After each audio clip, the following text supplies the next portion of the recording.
first started looking into the WingMakers material, I was pretty fascinated. I read the Dr. Neruda Interviews and the Ancient Arrow Project and knew in my heart that there was a lot of truth in this. Afterwards, I have had parts of that information confirmed to me. The ACIO, the Advanced Alien Contact Intelligence Organization, is a real group and a part of the NSA National Security Agency and has its headquarters in remote Pine Gap, Australia. I know firsthand that they exist because I have had correspondence with them. When I started reading more from the WingMakers site, I noticed it changed in character somewhere along 2001 or so. The information that was released after that was in general more questionable and the context no longer as inspiring as before. Suddenly James, the translator of this material and the main person behind the information, started adding information about the Great White Brotherhood, Alice Bailey, Ascended Masters and other quite esoteric material which seemed out of place for me and a way to sidetrack us. Especially as I understand that the Great White Brotherhood and their Ascended Masters program is set up by those who are not from here and don't have our best interests in mind. Much more about this later on. However, I was still hooked due to that there was still some information like the energetic heart, the 6 heart virtues, the quantum pause and more, which I feel strongly is very valid. I also took to heart the information about the central race and the Lyricus teaching. Order, although perhaps not all of it.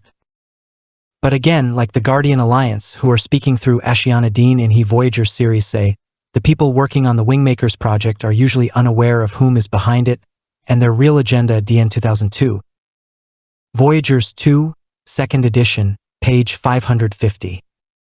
Again, this will be covered in much more details in a forthcoming paper. Then, in 2008, James was interviewed by Carrie Cassidy and Bill Ryan of Project Camelot, and that interview was a jaw-dropper. Here James changed direction quite drastically and painted a very disturbing and dark picture of the reality we live in. I mentioned earlier in this paper under the WingMakers section, he explained how solidly we are trapped in the 3rd dimension, which was totally created by a creator god, Anu of the Anunnaki back in old Atlantis. By creating a complex genetic manipulation system, as he calls it, he had all these free spirits trapped into matter, and they forgot who they were. In addition, Anu also had to be in control over the spirit world and the afterlife. James continues by saying that all channeled material comes from within what he calls the human mind system, which in other words is Anu's universe. As long as there is thought involved, it's coming from within the trap. Beings can claim they are interdimensional of higher densities or whatnot, but they are still trapped in Anu's universe. When this interview was first released, I took most of it to heart, although I had certain doubts about the cloned universe. James said that this artificial universe is inhabited only by humans. There are no other alien species. He adds that other life forms do exist, but they come from outside Anu's matrix system and can only stay here for a while, or they will either perish or get stuck here, which has happened. There is no doubt that this universe is inhabited by an abundance of different life forms. See my physics paper 2. Known life forms within the Milky Way and beyond, sections 2.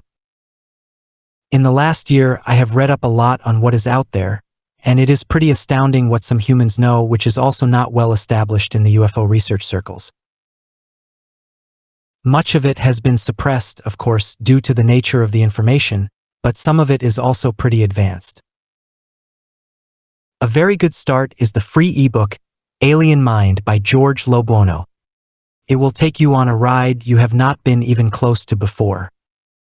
It will make you understand how aliens think, how widespread they are throughout the multiverse, where they come from, how they are connected to us humans, and why.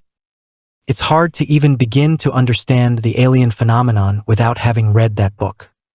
The fact that we have been contacted big time by aliens, both physical and hyperversal, entities who either exist interdimensionally without a body or can transfer a body over long distances in space and time, is evident, and it contradicts parts of James' story without any doubts. Although I believe part of that interview is true, it shows that James has a hidden agenda, something I did not perceive in his earlier material. I will show some evidence that the WingMakers site has been taken over by a certain ET force, and the originator of the WingMakers material was replaced by this mysterious James, not so mysterious anymore, which I will show. The question is, what happened to the originator of the first site? According to members of the Life Physics Group California, a human mind system of a kind James is describing in the Camelot interview is not possible to make either, because physics simply doesn't work that way. Still, I wouldn't discard the WingMakers material that easily. There is a lot of useful information in there, especially from the early material, but also the breathing exercises and the heart virtues. Again, it's a matter of not throwing the baby out and learn how to discern good information from the bad. But if James' claim that we're stuck in a cloned universe falls apart, so does also his afterlife theory. At best, it is disinformation and still has some truth to it, but not the way he describes it.